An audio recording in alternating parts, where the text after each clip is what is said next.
ప్రియ సహోదరి సహోదరా, ఈ యొక్క 5 ఈమె కోల్పోయింది. నయోమి దేవుని విడిచిపెట్టేసేసింది. దేవుడు మాట వినకుండా ఇష్టపడింది. ఎప్పుడు దేవుడు మందిరికి వచ్చే దాఖలాలు తనకు కనబడట్లేదు.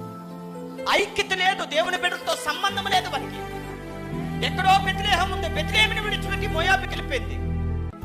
దేవుని బిడ్డలతో సంబంధం లేదు, దేవుని బిడ్డలతో ఐక్యత లేదు, అసలు దేవుడి కొరకు విత్తుదామన్న ఆలోచన కూడా లేదు. అన్ని వదులుకొని వెళ్ళిపోయి మోయాబు ప్రాంతానికి వెళ్ళిపోయింది. వెళ్ళిపోతే తన సమృద్ధి అంతా ఏమైపోతుంది తెలుసా, మొత్తం కొలప్స్ అయిపోయింది. బెత్లెహేముకి వచ్చిన తర్వాత అంటది, నన్ను నయోమి అనొద్దు, మారా అను అంటుంది. ఈరోజు చెప్తున్నాను బిడ్డలారా, మనలో సమృద్ధి కావాలని ఆలోచన ఉన్నప్పుడు ఈ 5 లక్షణాలు మనలో ఉంటే ఖచ్చితంగా చెప్తున్నాను, దేవుడు ఖచ్చితంగా నేను అర్థమవుతుంది. మనుషులకి పరిగెడతారు, ఎక్కడికి వచ్చి ఆయన పాదాల